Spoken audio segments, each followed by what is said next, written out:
أعوذ بالله من الشيطان الرجيم.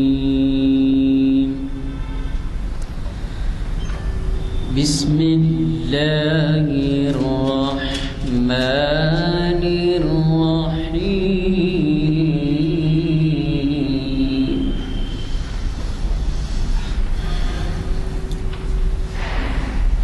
يا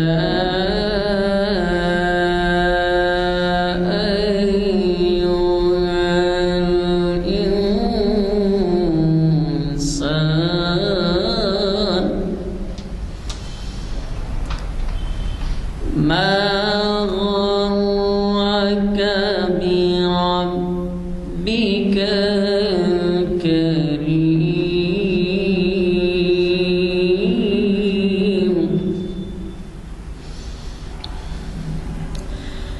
الذي خلقك فسواك فعدلك في أي صورة ما شاء ركبك كلا بل تكذبون بالدين وإن عليكم لحافظين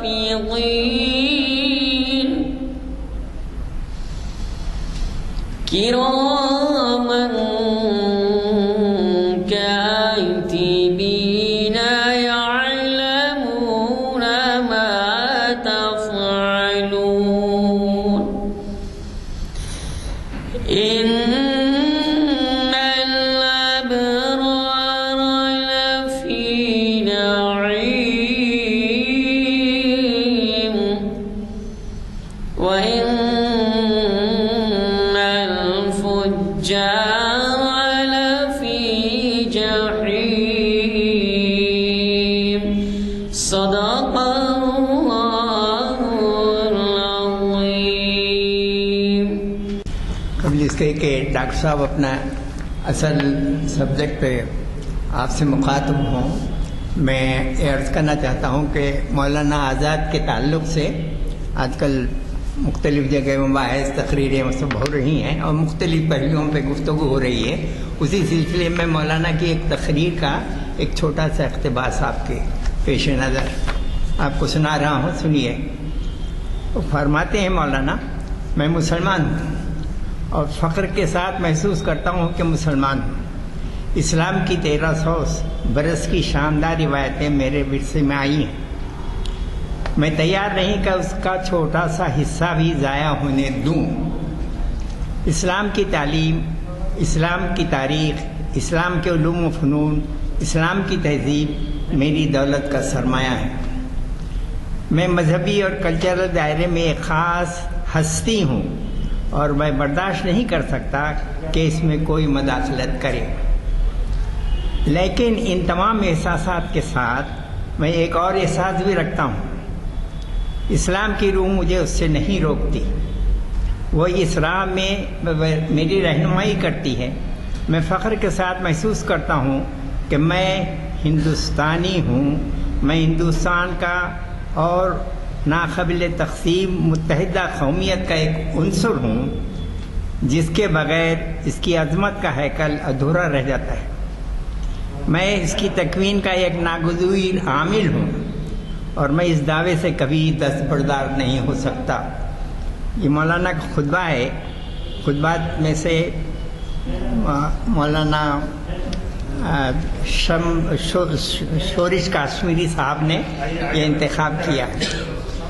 ایک اور چھوٹا سا اقتباس ہے مولانا ابوالحسن علی ندوی کا، جو موجودہ زمانے کے لیے ہم کو آگاہ کر رہے ہیں. فرماتے ہیں ایک قومی ضرورت. Montessori school, nursery school, kinder garden وغیرہ قسم کے مدارس اب نہایت ضروری ہو گئے ہیں. ہم مسلمانوں کو توجہ دلائیں گے کہ اب صرف کنویں بنانا اور صرف مسجد کے مقابلے میں مسجد بنانا صرف یہی ایک نیکی کا کام نہیں ہے، بلکہ بڑی نیکی کا کام یہ ہے کہ آپ اس نئی نسل کو بچائیں اور ایسے معیاری اسکول قائم کریں جن کا انتظام، جن کے اساتذہ کی سطح یعنی کوالیفیکیشنز کسی طرح سے دوسرے اسکولوں سے کم نہ ہو، جس کو دوسرے فرقوں نے قائم کیا ہے۔ ان کے لیے ایسے اسکول کا قائم کرنا اب بہت ضروری ہو گیا ہے، جہاں بقدر ضرورت دینیات سے واقفیت ہو جائے، وہ نماز روزے کے پابند ہو جائے اور اسلام کی خوبی کا نقش ان کے دلوں پر قائم ہو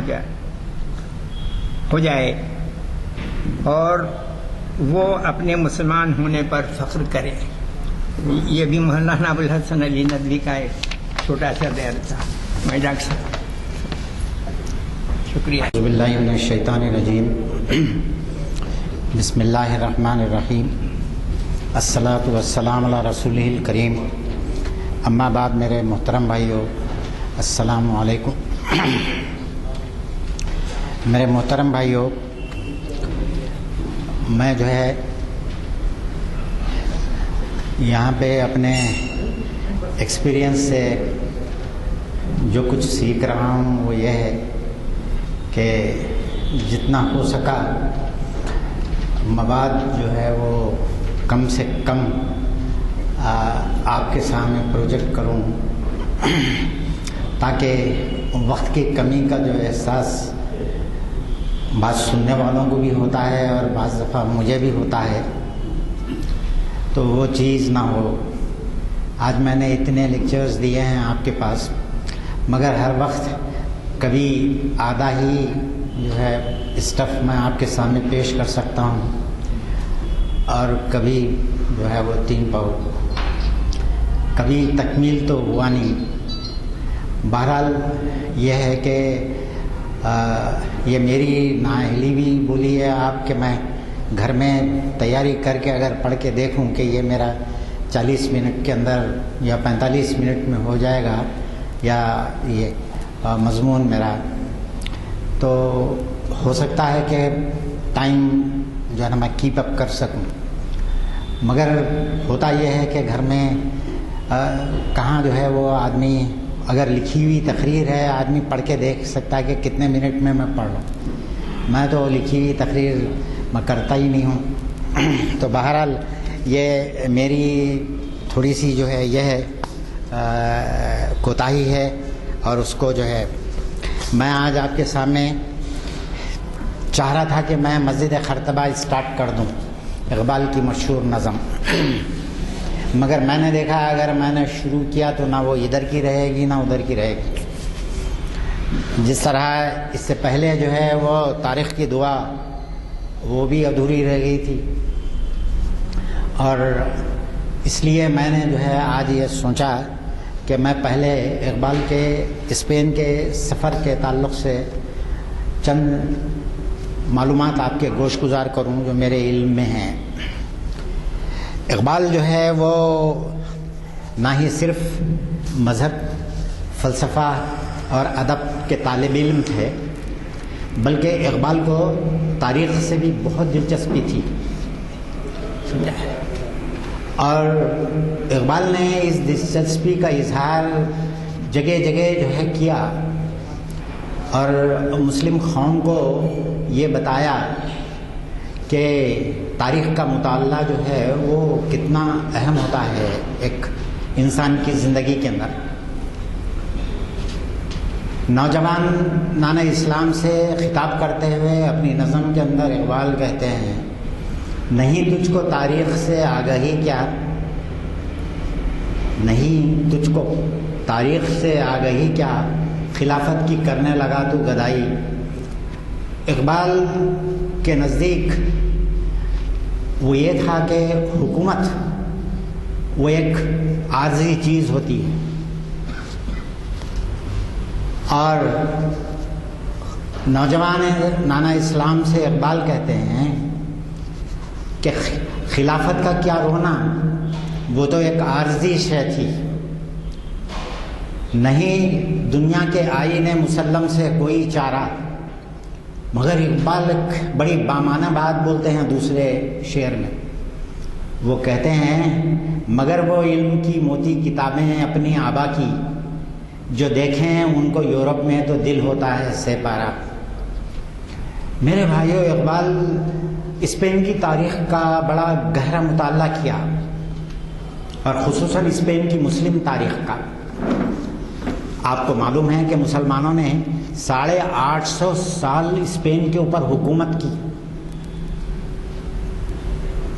اور اس کے بعد مسلمانوں کا اسپین سے ایسا صفایا ہوا کہ نہ انہوں نے نہ مسلمانوں کی کوئی مسجد وہاں چھوڑی، نہ مسلمانوں کی کوئی، اور جو لوگ تھے سب نخل مقام کر گئے، اور جو وہاں تھے ڈر کے مارے انہوں نے جو ہے اپنے نام بدل لیے، اپنی زبان بدل لی، اپنی سب کچھ بدل لیا. اور یہ ایک عجیب و غریب انکشاف.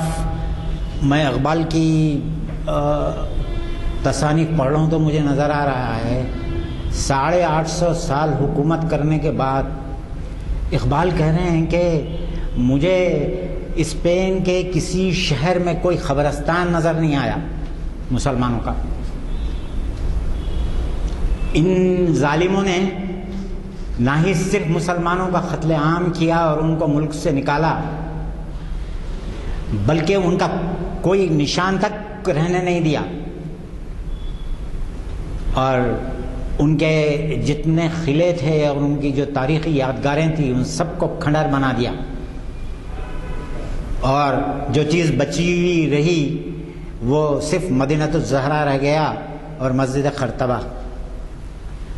اور اقبال کہہ رہے ہیں کہ یہ جو وہاں پہ میں نے سارے اسپین کے اندر کہیں مسلمانوں ایک قبرستان میں نے نہیں دیکھا، جا کے جو ہے جہاں پہ ان لوگوں نے نہ ہی صرف مسلمان کیا بلکہ خبریں تک پوری کھود کے زمین کے برابر کر کے پورا ملیاں میٹ کر دیا اسپین میں. اور یہاں پہ بھی میں سنا کہ RSS نے ایک وفد اسپین بھیجا تھا کہ وہ لوگوں نے مسلمانوں کا کس طریقے سے خلا خمہ کیا ہے، وہاں سے ان کے پاس سے جو ہے معلومات حاصل کر کے آ کے ہندوستان میں بھی وہی نقشہ جو ہے کریں. اور آج جو جگہ جگہ ہر شہر کا نام بدلنے کا، ہر جگہ جو ہے وہ مسلمانوں کو غارت کرنے کا، مسلمانوں کی مسجدیں مسمار کرنے کا، مسلمانوں کو تہس نہس کرنے کا جو پروگرام آج چل رہا ہے، وہ جو ہے آپ دیکھیے کہ یہ عجیب و غریب بات ہے کہ ان ظالموں نے تو قبرستان تک نہیں چھوڑے. تو یہ جو ہے نا اقبال کے تاثرات ہیں. جو اقبال جب وہاں گئے تو انہوں نے کہا کہ میں تو حیران رہ گیا دیکھ کے کہ کہیں مجھے قبرستان نظر نہیں آیا. اور اس کے بعد جو ہے اقبال اسپین کی مسلم تاریخ لکھنے والے جو تاریخ داں ہیں اس کے اندر یہ نام یاد رکھنے کا ہے بھائیو. اگر آپ کو اسپین کی مسلم تاریخ سے، ہسپانیہ کی مسلم تاریخ سے اگر آپ وقفیت حاصل کرنا چاہتے ہیں تو تاریخ مقری عربی کے اندر ایک تاریخ ہے جس نے جو ہے نا پوری تاریخ ہے بنو امیہ اندلیسی کی، جنہوں نے شروع سے آخر تک کے جو ہے اسپین کے اندر ایک کنٹینیوسلی جو ہے وہ اس کا جو وہ اقبال نے جس کا مطالعہ کیا. اور جو دوسری بات میں آپ کو جو بتانا چاہتا ہوں وہ یہ ہے کہ اقبال کے ایک بہت لائق شاگرد تھے، فقیر وحید الدین نام تھا ان کا. اقبال نے ان سے کہا تھا کہ تم اسپین کی مسلم تاریخ کا مطالعہ کرنا. تو انہوں نے لین پول کی اور اسکاٹ کی تاریخوں سے انہوں نے جو ہے وہ اسپین کی مسلم تاریخ کا مطالعہ کیا. گبنس نے بھی جو ہے وہ بہت اچھے تاثرات دیے اسپین کے تعلق سے، تو وہ انہوں نے جو ہے مطالعہ کیا. اور اقبال نے جو ہے ان کو ایک کتاب اسپین فرام دا ساؤتھ ایک انگلش رائٹر کی JB ٹرینڈ نام تھا اس کا، انہوں نے فقیر وحید الدین کو تحفے میں دی، جو اسپین کی ایک انگریزی زبان میں لکھی ہوئی مختصر تاریخ تھی۔ میرے بھائیوں، اسپین کا یہ مطالعہ کرنے کے بعد اقبال کے کلام کے اندر جو جگہ جگہ ہم کو جو ہے نظمیں نظر آتی ہیں، وہ یہ کہ مزید خرطبات و خیر ورلڈ لٹریچر کا جو ہے ایک ماسٹر پیس ہے، وہ تو جو ہے وہ آپ کو ہر آدمی سے آپ سنیں گے، مگر جو ہے وہ اقبال نے بعض غزلیں بھی لکھی ہیں اسپین کے اندر، اسپین کی سرزمین میں۔ اقبال نے وہاں جانے کے بعد اقبال نے جو ہے بال جبریل کے اندر اقبال کی جو 2 مشہور نظمیں ہیں، ایک تو ہے قید خانے میں معتمد کی فریاد، اور دوسرا عبد الرحمن اول کا بویا ہوا کھجور کا درخت جو ہے نا اسپین کی سرزمین میں۔ یہ 2 نظمیں ہیں اقبال کی جو اس میں ہے، اور تاریخ کے دعا اور جو ہے وہ یہ تاریخ اندلس کے میدان جنگ میں، یہ میں نے جو ہے نا آپ کے سامنے جو ہے نا پچھلے ہفتوں میں نے پیش کیا ہے آپ کے سامنے۔ یہ سارا وہ جو ہے اقبال کا کلام ہے جو انہوں نے اسپین کے تناظر کے اندر جو ہم کو نظر آتا ہے۔ میں جو ہے وہ اقبال جب اسپین پہنچے تو اقبال کے جذبات جو ہے نا بہت ہی انتہا سے زیادہ جو ہے وہ جذبات میں آ گئے تھے اقبال ایک شاعر تھے، اور شاعر بہت سینسیٹیو ہوتا ہے۔ آپ کو معلوم ہے کہ جب اقبال سری رنگا پٹم گئے اور سلطان ٹیپو کی خبر کا انہوں نے جو ہے نا وہ کیا، زیارت کی، تو گھنٹوں جو ہے وہ خبر پہ وشت کے عالم میں کھڑے رہے۔ لوگوں کو نہیں معلوم کہ وہ کیا پڑھ رہے تھے، کیا سن رہے تھے، کیا بول رہے تھے۔ بہرحال ایک عجیب وشت کی کیفیت تھی ان کے اوپر جب سلطان ٹیپو کی خبر کے اوپر اقبال کھڑے ہوئے تھے۔ تو شاعر جو ہے وہ کو وہاں کھڑے رہنے کے بعد ساری تاریخ اس کے دماغ میں آنا شروع ہو جاتی ہے، اور وہ بظاہر آپ کو کھڑا ہوا یا وہ کرتا ہوا ہاتھ اٹھایا ہوا نظر آتا ہے، مگر اس کا دماغ کسی اور ہی جو ہے وہ، اس واسطے اقبال کہتے ہیں آب روانے کبیر تیرے کنارے کوئی دیکھ رہا ہے کسی اور زمانے کا خواب، کہ دریائے کبیر وہ دریا ہے جس کے کنارے جو ہے وہ مسجد خرطبہ ہے، اور اقبال اس کے کنارے کھڑے ہو کے کہہ رہے ہیں کہ میں بظاہر ہے دریا، میں تیرے کنارے کھڑا تجھے دیکھ رہا ہوں، مگر میرا دل و دماغ یہاں نہیں ہے، میں کسی اور زمانے میں کھویا ہوا ہوں۔ تو اور اسی جذبات کے عالم میں اقبال نے جو نظمیں وہاں لکھی ہیں اس کا مزاج بتاتا ہے کہ اقبال کتنے جو ہے نا اگریسو ہو گئے تھے اس وقت۔ دیکھیے آپ، میں جو ہے نا اس دن بھی میں آپ سے تھوڑا سا جو ہے بتا رہا تھا کہ یہ غازی یہ تیرے پراسرار بندے جنہیں تو نے بخشا ہے ذوق خدائی، اور اس کے بعد کہتے ہیں دو نیم ان کی ٹھوکر سے صحرا و دریا سمٹ کر پہاڑ ان کی ہیبت سے رائی۔ آپ دیکھیے کیا اگریسو کلام ہے یہ، اور مسلمانوں کا جو اس زمانے میں جو ولولہ اور جوش تھا اس کو کس طریقے سے اقبال جو ہے بیان کر رہے ہیں۔ ان الفاظ کی جو ہے نا مطلب ہے کہ وہ انٹینسٹی کو آپ محسوس کیجئے، اور یہ جو ہے بولتے ہیں کہ یہ معجزہ 850 سال جو مسلمانوں نے اسپین کے اوپر حکومت کی، یہ کس طریقے سے رونما ہوا۔ اقبال بولتے ہیں شہادت ہے مطلوب و مقصود مومن، نہ مال غنیمت نہ کشور کشائی۔ مسلمان کا مقصد جو ہے وہ شہادت ہے، نہ کہ جو ہے مال لوٹنا کھسوٹنا، اور اللہ کی مخلوق کو اپنا غلام بنانا یہ مسلمانوں کے فتوحات کا مقصد نہیں ہے. مسلمانوں کے فتوحات کا مقصد تو وہ یہ ہے کہ لوگوں کے اوپر رحم کیا جائے، لوگوں کو ظلم و تشدد سے بچایا جائے، لوگوں کو ظالم فرمانرواؤں اور ظالم معاشرے کے عناصر سے بچایا جائے. یہ جو ہے نا مطلب کہ یہ وجہ ہے جس کی وجہ سے اللہ مسلمان دنیا میں آئے ہیں. میرے بھائیوں، میں ایک بات آپ کو اور بتاتا ہوں. اقبال اس چیز کو بڑے ہی عجیب و غریب انداز میں پیش کرتے ہیں. آپ دیکھیے کہ اقبال نے جاوید نامے کے اندر، یہ ایک آسمانوں کا سفر ہے جاوید نامہ، تو مریخ کے جو ہے نا اس میں مدار کے اندر ان کی ملاقات ایک عورت سے ہوتی ہے، اور اس عورت کا نام ہے کہ جو ہے وہ شرف النساء. اور اقبال کو وہاں ایک محل نظر آتا ہے، اور وہ محل وہ کہتے ہیں کہ قصر شرف النساء. اور یہ پنجاب کے ایک نواب تھے، ان کی بیٹی تھی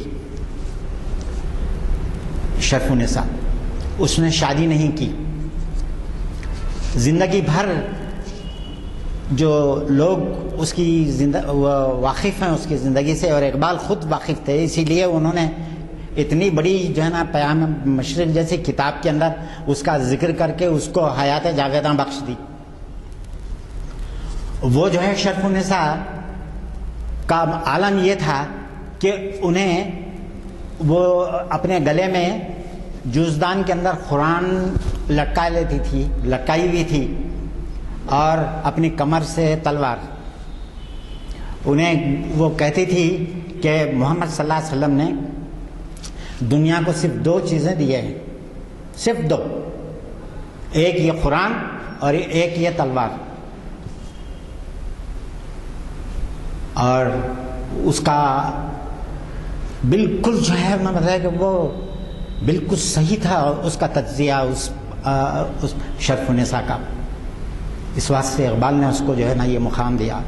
وہ یہ کہتی تھی کہ دنیا کے اندر جو شریر افراد ہیں نا، وہ کبھی آپ کی نصیحتوں سے ماننے والے نہیں ہیں، وہ کبھی میاں بیٹے بابا بولنے سے وہ کبھی راہ راست پہ آنے والے نہیں ہیں. ان کو سیدھا کرنے کے لیے تلوار کی ضرورت پڑتی ہے، اور پڑی ہے. تاریخ شاہد ہے کہ پڑی ہے، اور اس سے کسی کو جو ہے نا مطلب ہے کہ وہ انکار نہیں ہو سکتا. اقبال اس چیز کو ایسے بہترین انداز میں پیش کرتے ہیں میرے بھائیوں، آپ اندازہ لگائیے. اقبال کہتے ہیں کہ اسلام کے جو فلسفہ جہاد ہے اس کو آپ کے سامنے پیش کس طریقے سے اقبال نے کیا. ایک چھوٹی سی نظم ہے، وہ بھی بچوں کے لیے لکھی گئی ہے، آپ اندازہ لگائیے. اور اس میں اقبال ایک بچہ ہے، وہ جو ہے چولہے سے اپنی ماں کے پاس سے چاقو اٹھا لیتا ہے، اور جب ماں اس سے وہ چاقو چھینتی ہے تو رونے لگتا ہے، بلبلانے لگتا ہے. تو اقبال اس کو نظم کرتے ہیں، اس جو ہے نا اس سین کو، اس سیناریو کو. کہتے ہیں میں نے چاقو تجھ سے چھینا ہے تو چلاتا ہے تو، مہرباں ہوں مجھے نامہرباں سمجھا ہے تو.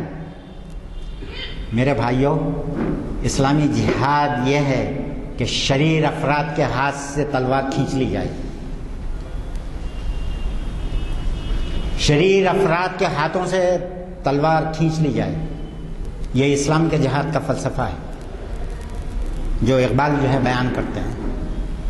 اور اس کے بعد کہتے ہیں کہ اگر اس میں انسان کی جان کام آ جاتی ہے تو وہی جو ہے کہتے ہیں کہ شہادت ہے مطلوب و مقصود مومن، نہ مال غنیمت نہ کشور کشائی، نہ اپنی حکومت قائم کرنا مقصد ہے، نہ مال غنیمت لوٹنا مقصود ہے مسلمان کا۔ اس واسطے شکوے میں بھی اقبال کہتے ہیں جو ہے کہ تھی نہ کچھ تیغ زنی اپنی حکومت کے لیے، سربکف پھرتے تھے کیا دہر میں دولت کے لیے، قوم اپنی جو زر و مال جہاں پر مرتی، بت فروشی کی عوض بت شکنی کیوں کرتی، ٹل نہ سکتے تھے اگر جنگ میں اڑ جاتے تھے، پاؤں شیروں کے بھی میدان سے اکھڑ جاتے تھے، تجھ سے سرکش ہوا کوئی تو بگڑ جاتے تھے، تیغ کیا چیز ہے ہم توپ سے لڑ جاتے تھے، نقش توحید کا ہر دل پہ بٹھایا ہم نے، زیر خنجر بھی یہ پیغام سنایا ہم نے۔ میرے بھائیوں، یہ ہے اسلام کا جو ہے وہ، یہ ہے اسلام کی جہاد کا فلسفہ۔ اور آپ جو ہے وہ دیکھیے، اس کے بعد کہتے ہیں کہ اللہ سے دعا کرتے ہیں اقبال تاریخ کی دعا کے سلسلے میں، عزائم کو سینوں میں بیدار کر دے، نگاہ مسلمان کو تلوار کر دے، کہ مسلمان کی نگاہ جو ہوتی ہے نا، اس کی کاٹ تلوار سے زیادہ تیز ہوتی ہے۔ میرے بھائیوں، مسلمان کے پاس کردار کی وہ طاقت ہوتی ہے کہ دوسرا کوئی اس کے سامنے ٹک نہیں سکتا، دوسرا کوئی شخص اس کے سامنے ٹک نہیں سکتا اس کی قوت کردار کے مقابلے میں۔ آپ کو اس سے پہلے بھی میں نے یہ واقعہ سنایا تھا آپ کو کہ ایک شخص مکے میں جو ہے، ابھی حضور صلی اللہ علیہ وسلم ہجرت نہیں کیے تھے، ابھی آپ مکی دور تھا آپ کا، ایک شخص اونٹ اپنے لے کے جو ہے وہ باہر سے کسی دوسرے مقام سے آتا ہے بیچنے کے لیے، ابو جہل اونٹ لے لیتا ہے اس سے سارے، اور اس کو پیسے دینے کے لیے ٹھگاتے رہتا ہے۔ انہیں مدینے میں کتنے دن قیام کرے گا، مکے میں کتنے دن قیام کرے گا، وہ جا کے مانگتا تھا پیسے، آج نہیں صحیح کل، اس کو بس اس کو ٹلاتے چلے جا رہا۔ آخر میں اس نے ایک دن حرم شریف کے اندر سرداران قریش بیٹھے تھے، تو جا کے اس نے کہا کہ بھائی یہ ابو جہل میرے اونٹ لے لیا ہے اور قیمت ادا نہیں کرتا، اور میں کیا کروں، میری قیمت، آپ لوگ سرداران قریش ہیں، آپ دلا دیجئے۔ تو بولے بھائی وہ ایک ایسا آدمی ہے، اس سے بات کرنا ہی مشکل ہے، ہم کہاں کریں گے۔ اتنے میں حضور صلی اللہ علیہ وسلم پہ نگاہ پڑی، ایک آپ حرم شریف کے ایک کونے میں کھڑے آپ نماز پڑھ رہے تھے، تو یہ سرداران قریش کو شرارت سوجی، انہوں نے اس شخص سے کہا دیکھ وہ جو کونے میں نماز پڑھتے کھڑے نا صاحب، ان کو جا کے بول، ان سے جا کے کہہ کے جو ہے نا میرے کو میرے اونٹوں کی قیمت دلا دے، جو ہے وہ آپ کے پیچھے جا کے کھڑا رہا۔ آپ سلام پھیرنے کے بعد اس سے مخاطب ہوئے، بولے کیا بات ہے؟ تو بولا کہ ایسا ایسا ابو جہل میرے اونٹ لے لیا ہے اور قیمت نہیں دے رہا، میں آج 1 مہینے سے میں جو ہے طلب کر رہا ہوں۔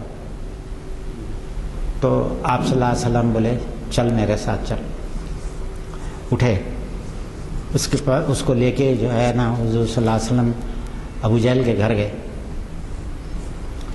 دستک دی، کون؟ تو بولے کہ محمد۔ باہر نکلا تو بولے کہ تم نے اس شخص سے اونٹ خریدے؟ تو کہا کہ ہاں، اس کی قیمت ادا کر دو۔ وہ ایک معصوم بچے کی طرح گھر میں گیا اور قیمت سے زیادہ جو ہے وہ تھیلی لایا اور لا کے اس شخص کے حوالے کر دیا۔ حضور صلی اللہ علیہ وسلم اس کو دلا دیے قیمت، اور چل آگے۔ سرداران قریش نے کیا کیا تھا کہ ایک بچے کو بولا تھا کہ جا ذرا دیکھ کیا ہوتا ہے وہاں، محمد صلی اللہ علیہ وسلم ابو جہل کے پاس گئے ہیں، دیکھ ذرا تماشا کیا ہوتا ہے، آ کے بتا۔ بچہ گیا، جا کے بولا، سرداران وہ ابو جہل تو جو ہے نا ایک چھوٹے بچے کی طرح اندر گیا، لا کے دے دیا تھیلی۔ تو جب دوسرے دن ابو جہل گیا حرم شریف میں، تو سرداران قریش نے کہا کہ بھائی کیا بات ہے، تم جو ہے نا انہیں مہینے بھر سے مانگ رہا تھا, نہیں دیے. محمد صلی اللہ علیہ وسلم جا کے بولتے ہی جو ہے تم اس طریقے سے لا کے دے دیے اس کو. تو بولنے لگا کہ میں محمد صلی اللہ علیہ وسلم کو میں نے دیکھنے کے بعد میرے ہاتھوں پیروں میں راشا طاری ہو گیا, مجھے کچھ سمجھ میں ہی نہیں آیا, ایسا لگ رہا تھا کہ میری جان نکل جائیں گی. میں بولا اس وقت بچنے کا بس ایک ہی طریقہ ہے, وہ یہ ہے کہ محمد صلی اللہ علیہ وسلم میرے سامنے سے چلے جائیں. اور وہ گیا, میں جا کے تھیلی لایا, اس کو دے دیا, بولا کہ دونوں میرے سامنے سے چلے گئے تو اچھا. انہیں بولا کہ میں تو کیا, تم جیسے بھی اور بھی 10 رہتے تو اس دن محمد صلی اللہ علیہ وسلم کے سامنے تم لوگ بیکار رہتے تھے. میرے بھائیوں, کردار کی یہ طاقت ہوتی. آپ اندازہ لگائیے کہ جو ہے نا مطلب کہ وہ انسان کے اندر جو ہے یہ آج دنیا ڈری ہوئی ہے تو یہی چیزوں سے ڈری ہوئی ہے میرے بھائیوں. ان کو آپ کا پیٹرول دستیاب ہے, آپ کی ہر چیز دستیاب ہے, ان کو کچھ نہیں ہے, آپ دستیاب نہیں ہیں. اور آج بھی اگر ہمارے اندر وہ کردار اور وہ اوصاف پیدا ہو جائیں جو محمد صلی اللہ علیہ وسلم ہمارے اندر پیدا کرنا چاہتے ہیں, تو پھر آپ دنیا کی کوئی طاقت ہم کو جو ہے تسخیر نہیں کر سکتی. میرے بھائیوں, یہ جو ہے وہ تو اس جو ہے نا نظم کے اختتام کی بات تھی. اقبال نے جو ہے وہ جو وہاں پہ اسپین میں جو غزلیں لکھی, ان غزلوں کے 1-2-4 اشعار میں آپ کو جو ہے سناتا ہوں, تو آپ کو جو ہے اندازہ ہوگا کہ یورپ میں اقبال نے جو ہے وہ سبھی جاتے ہیں یورپ کو پڑھنے کے لیے اور پڑھتے ہیں, وہاں پہ نوکریاں بھی کرتے ہیں, شادیاں بھی کرتے ہیں, سب کچھ کرتے ہیں. اقبال دیکھیے کیا کہتے ہیں, اور یہ خرطبہ میں لکھے ہیں اقبال. یہ جو ہے نا نظم جو میں آپ کے سامنے, غزل جو آپ کے سامنے جو ہے رکھ رہا ہوں, کہہ رہے ہیں کہ یہ حوران فرنگی دل و نظر کا حجاب, بہشت مغربیاں جلوہ ہائے پابرکاب. کہہ رہے ہیں کہ ہم لوگ جب یورپ کو جاتے ہیں تعلیم حاصل کرنے کے لیے, مگر سب میں پہلے جس چیز کے اوپر ہماری نگاہ پڑتی ہے وہ وہاں کی عورت, اور ہم وہاں کے حسن سے متاثر ہو جاتے ہیں, اور اس کے بعد اپنا سب کچھ ان کے قدموں میں نچھاور کرنے کے لیے تیار ہو جاتے ہیں. اس واسطے اقبال یہ حوران فرنگی کا لفظ استعمال کیا ہے اقبال نے, اور کہہ رہے ہیں کہ یہ دل و نگاہ کا حجاب. وہاں جانے کے بعد انسان مسمرائز ہو جاتا ہے, نہ اس کو سمجھ میں آتا نہ اپنا فائدہ کیا ہے نہ نقصان کیا ہے. آپ اندازہ لگائیے کہ اقبال جیسا شخص جس نے جو ہے نا یورپ کے اندر کتنے کتب خانے چھان مارے, وہ جو ہے یہ کہہ رہا ہے, اور ہم لوگ کہہ کے لیے جاتے ہیں وہاں پہ, ہم لوگ عیش و عشرت کے لیے جاتے ہیں. اور اسی واسطے اقبال کہہ رہے ہیں کہ یہ جو ہے وہ چیز ہے. اور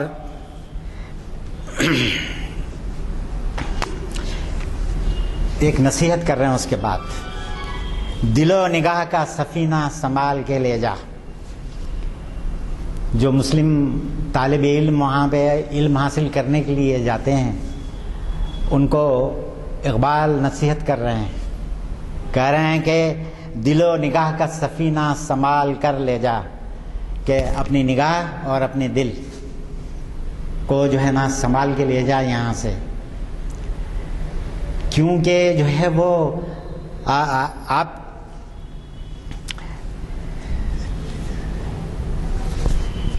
محض ستارہ ہیں اس بحر وجود میں گرداب.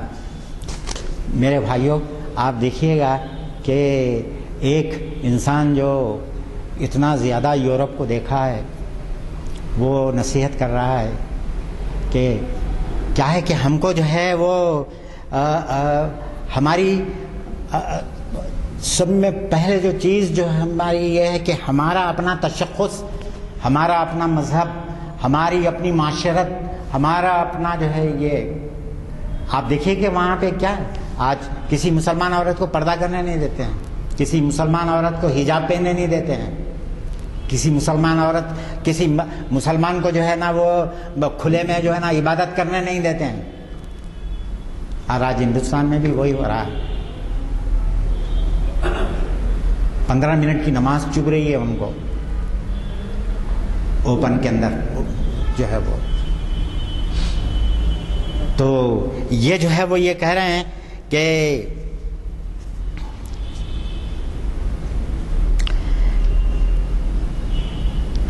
اور اس کے بعد میں جو دوسرا شعر ہے پڑھوں تو ہمارے بعض جو ہے نا لوگوں کو بڑا برا لگے گا، مگر یہ ایک حقیقت ہے میرے بھائیوں. اقبال تنقید کرنے سے کبھی باز نہیں آتے تھے. اقبال سے بڑا صوفی کوئی نہیں تھا. اور اقبال مولانا روم کے اپنے آپ کو مولانا روم کا شاگرد بولتے تھے. اور یہ نظم جو اقبال وہاں جو ہے نا لکھ رہے ہیں اس کے اندر لکھ رہے ہیں کہ سکھا دیے ہیں اسے شیوا ہائے خان خہی،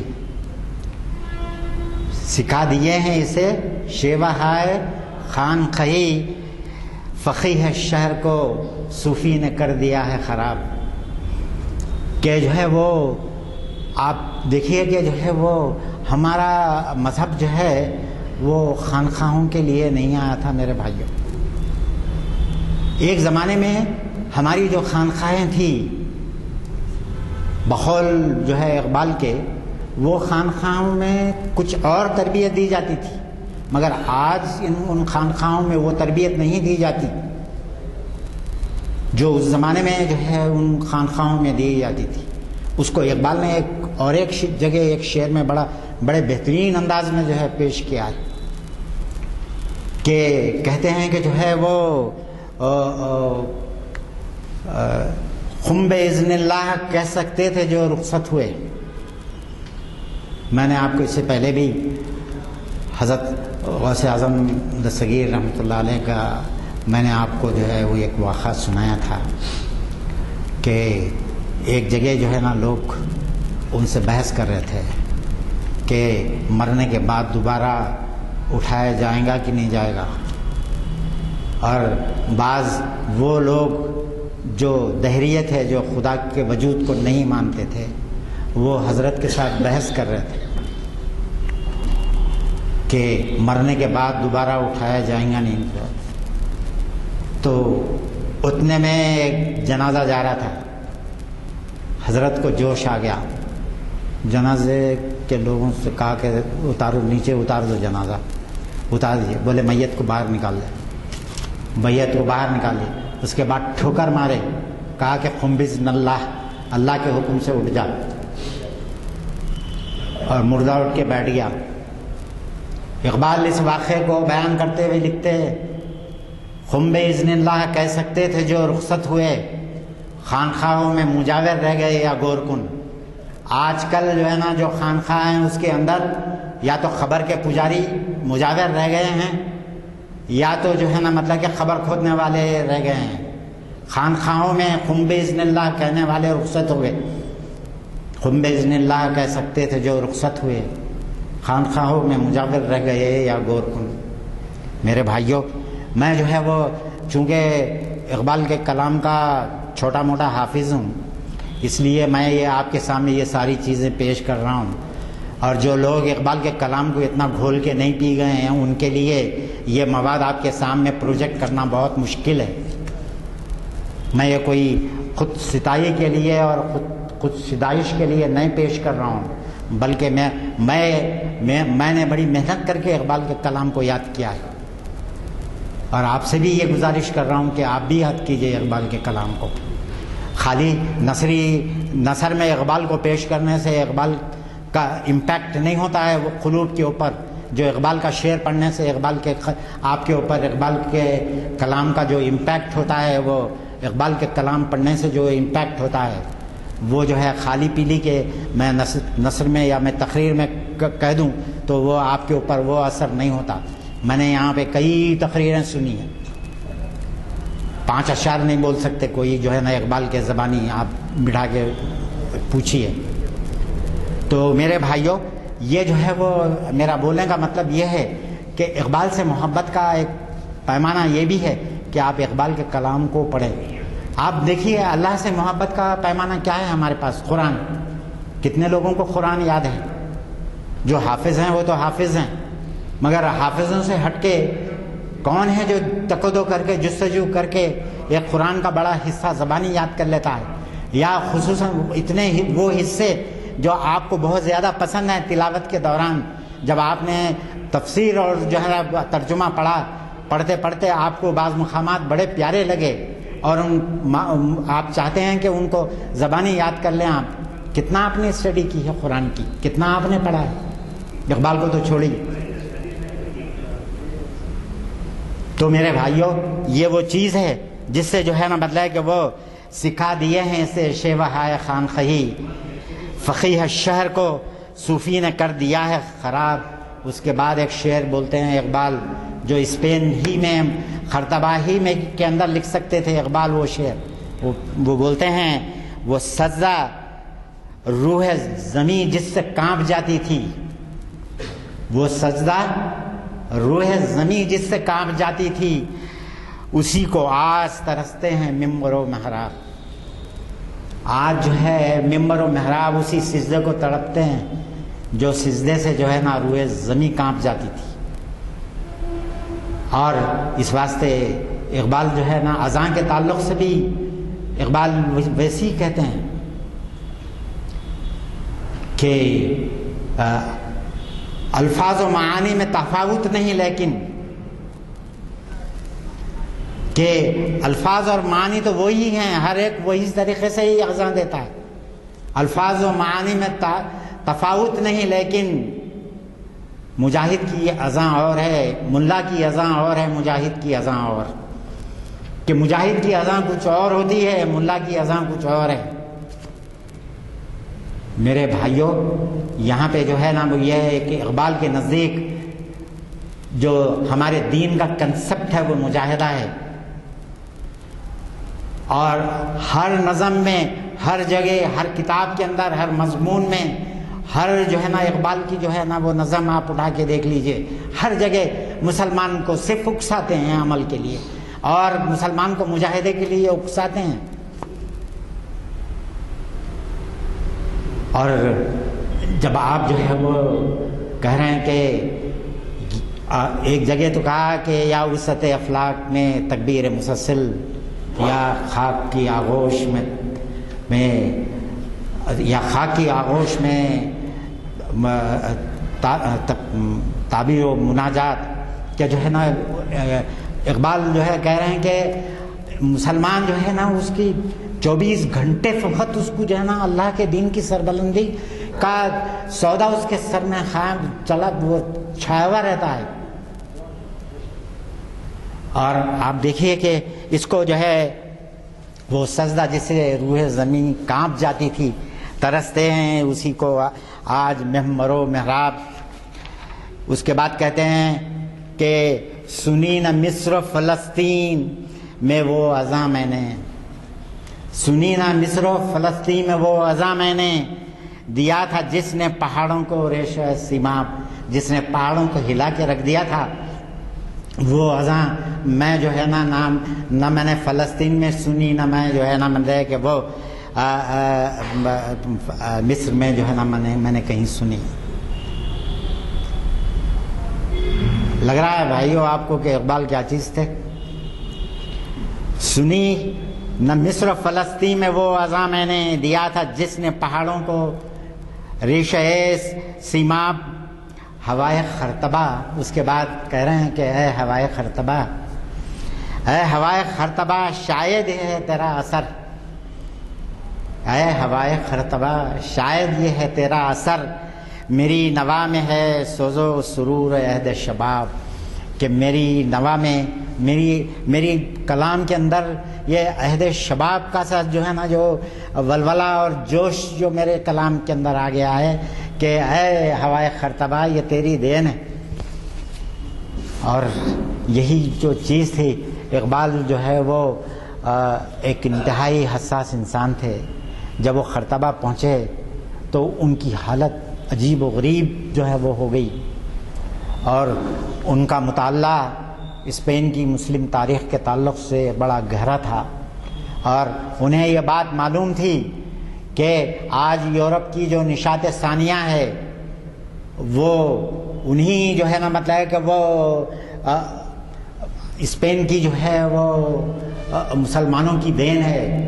اور وہ علم جو مسلمانوں نے مسلم اسپین کے سے جو ہے نا پھیلایا، جہاں سے جو ہے نا کیمبرج اور آکسفورڈ یونیورسٹی کے طالب علم آ کے زانو ادب طے کرتے تھے خرطبہ میں آ کے، وہاں سے جو ہے وہ جو علم مدینہ الزہرا میں آ کے وہاں کی یونیورسٹیوں سے پڑھ کے جب گئے.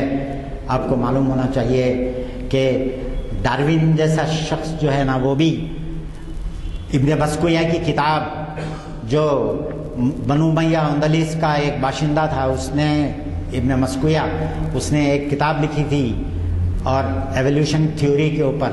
وہ کتاب جو ہے وہ خرطبہ کی یونیورسٹیوں میں پڑھائی جاتی تھی، اور اسی کتاب کو جو ہے نا بعد میں آکسفورڈ اور کیمبرج نے اپنے نصاب کے اندر شامل کیا، اور وہی ڈاروین پڑھا اور دنیا کے اندر بہت سی چیزوں کو اپنے نام سے موسوم کر لیا، حالانکہ وہ ابن مسکویہ کی تھی. پروفیسر حمید اللہ نے اس کے تعلق سے بڑی گہری ریسرچ کی ہے. میرے بھائیوں، آپ لوگ جو ہے وہ مجھے جب جو ہے نا اس بات سے اقبال جو ہے کہتے ہیں کہ حکومت کا کیا رونا، وہ تو ایک عارضی شے تھی، نہیں دنیا کے آئین مسلم سے کوئی چارہ، مگر وہ علم کی موتی کتابیں اپنے آبا کی جو دیکھیں ان کو یورپ میں تو دل ہوتا ہے سیپارا. میرے بھائیوں، آج آپ جائیے برلن کے کتب خانے کے اندر، ایک آپ بڑی عمارت مسلمانوں کے علوم و فنون اور ان کے کتابوں سے جو ہے نا بھری پڑی ہے، لے کے آ کے ہم لوگ بیچتے گئے. آپ کو جو بڑا جو ہے نا مطلب کہ حیدرآباد جب تباہ ہوا تو یہ حیدرآباد کے چور کتب فروش، حیدرآباد کے نوابوں کی جتنی لائبریریاں تھیں اونے پونے خرید کے ان کو پورا یورپ اور پورے عرب ممالک کے اندر بیچ دیا انہوں نے حیدرآباد کے علم کو. اور اس کی بھی ایک انتہائی دلازار داستان ہے. میں آپ کو کیا کیا بتاؤں، کیا کیا آپ کے سامنے رکھوں. جو ہے حیدرآباد کے ایک لائق فرزند خالد جو ہے نا صاحب نے جو ہے ان لائبریریوں کا جو حیدرآباد کے اندر تھے اور ان نوابوں کے پاس جو کتابیں تھیں ان سب کا جو ہے تذکرہ لکھا ہے. انشاءاللہ اگر وقت ملا تو میں کسی وقت ان ساری کی تفصیل آپ کو بتاؤں گا. حیدرآباد کے ایک ایک گلی، ایک ایک محلے کے اندر جو کتابیں تھیں اس کا جو ہے تذکرہ انہوں نے کیا ہے. اور وہ آج حیدرآباد کے یہ جاہل کتب فروش پورا حیدرآباد کو خالی کرتے ہیں. کریں بھی کیا؟ آج کوئی ہے جو فارسی جانتا ہے، آج کوئی ہے جو عربی جانتا ہے، آج کوئی ہے جو ہے نا مطلب کہ وہ زیادہ سے زیادہ بہت تیر مار لیا تو انگریزی آ گئی. اردو کے اندر جو ہے نا مطلب کہ وہ ان کی لیاقت صفر. حیدرآباد انٹلیکچوئل سے خالی ہو گیا. اب جو کچھ بچے ہوئے تھے وہ بھی رفتہ رفتہ اللہ کو پیارے ہوتے چلے جا رہے ہیں. میرے بھائیوں، یہ نوجوان نسل کا حیدرآباد کی بہت بڑی ذمہ داری ہے کہ وہ جو ہے نا باغلور سنبھالیں اور آج جو ہے نا مطلب کہ حیدرآباد کے علم کو اپنے ہاتھ میں لیں اور آج پھر اسی نشاط ثانیہ کی جو ہے نا وہ علم کی، حیدرآباد کے علم کی جو ہے کریں. میرے بھائیوں، اللہ تعالیٰ ہم کو جو ہے عمل کی توفیق عطا فرمائے. وآخر دعوانا الحمدللہ رب العالمین. اللہ سے میری دعا ہے کہ میں نے جو کچھ آپ کے سامنے رکھا اس یہ انٹرنیٹ کے تھرو یا یوٹیوب کے تھرو یا آپ لوگوں کے تھرو کچھ ایک جو ہے نا لوگوں کو جو ہے تک پہنچ جائے تو میں سمجھوں گا کہ میرا آج کی جو ہے نا یہ میری تڑپ بیکار نہیں گئی. وآخر دعوانا الحمدللہ رب العالمین. بڑے بلبلہ انگیز تقریر سنی اور ہمیشہ سنتے رہتے ہیں. اللہ تعالیٰ بس آپ کے دل کی گہرائیوں سے نکلی ہوئی جو خواہش ہے کہ نوجوان طبقے کو ہم راغب کریں اور یہ اقبال کے کلام کو صحیح سمجھیں، پھر قرآن و حدیث کی جو ہے روشنی میں زندگی کو عملی طور پر جو ہے اس کے اوپر ڈھالنے کی پوری کوشش کریں۔ اللہ تعالیٰ ہمارے اس محفل کو قبول فرمائے، اور یہ آج کی محفل جامعہ مسجد عالیہ کی اقبال شناسی کی 152ویں محفل تھی۔ اللہ تعالیٰ یہ ہم سب کو ایسی محفلوں کو سجانے اور اس میں شرکت کر کے اس کو رونق بخشنے کی ہم سب کو توفیق نصیب عطا فرمائے۔ باخر الدعوانا الحمدللہ رب العالمین۔